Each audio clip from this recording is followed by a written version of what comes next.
If you like entertainment, and who doesn't, then 1985 was your year. And here at KCTV5, we covered it all.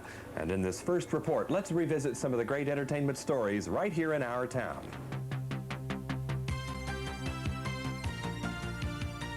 Like the tap-dancing McFadden brothers, who learned the art from their local celebrity father Smiley, and now entertain audiences across Kansas City. Oh, hello!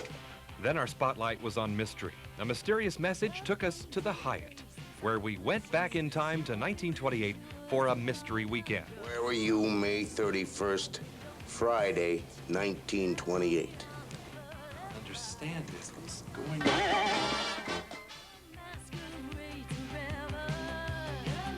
And speaking of traveling, we were on the road last summer to the University of Kansas, where a research center studies how kids can interact with television. We saw how an entertainment medium can become a learning tool. Call the story Tuning In, Not Out.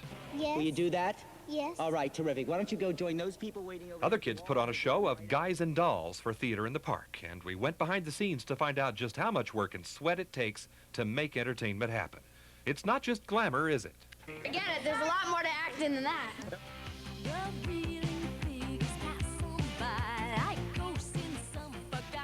Ever see $1 million painting?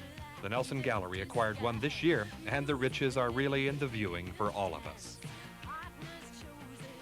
Finally, the new Fairlight computer at UMKC showed how it could not only make music, but sign off this segment. No problem. What do you want to say? Oh, with the Fairlight computer from UMKC for KCTV5, I'm John Tibbetts. How's that? No problem. With the Fairlight computer From UMKC. for KCTV5. I'm John Tippin, John Tippin, John Tippin, John Tippin, John Tippin, John Tippin, John Tippin, John Tippin, John Tippin, John Tippin, John Tippin, John Tippin, John Tippin, John Tippin, John Tippin, John Tippin. Last time, we revisited some of the great entertainment stories of 1985 Kansas City style. This time, let's revisit some of the national celebrities in show business. And you know what? They, too, did the darndest things. Like June Allison, who came here last summer and did for TV5 her best Jimmy Stewart impression. I think he's the most wonderful man I've ever met, besides my husband. He has a special greeting for you every time he sees you. Yeah. Yeah, oh, 31 years. Every time I see Jimmy, if I see him twice a week or once a year, he looks at me and says, well, June, you sure haven't grown much. Or actor Rob Lowe, who showed off for us his St. Elmo's Fire tennis shoes. You have to see these shoes. All right. Okay, they Yeah? say, these say Billy the Kid instead of Nike. All right, see Billy the Kid. I'm as proud of the shoes as I am of the work. Now. And during a year of summit conferences, two musicians, Lynn Harrell, a cellist from America, and Rudolf Firkushny, a pianist from Czechoslovakia, had their own musical summit right here.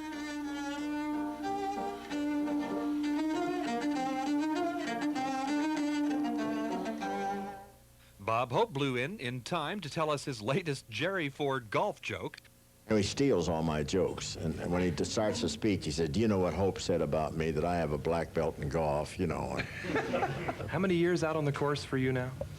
55. And counting. Yep. And the season's hottest new star, Michael Fox, talked about the hottest film of the year, Back to the Future. What happens is Marty goes back to 1955 and he runs into his parents and kind of understands a little bit about why they are the way they are.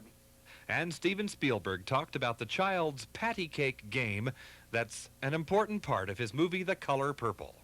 Thinking of all sorts of things, a strange hand sign, you know, I mean, you know, the Vulcans, I think the Vulcans are like this on Star Trek. We were looking for something. And I started thinking of Close Encounters, too. And the Close Encounters, the Truffaut's Truffaut hand sign, and I wanted some expression of bonding, and I just remembered little children often play that game, and faster, and more complicated. And for KCTV5, bidding farewell to 1985, I'm John Tibbetts.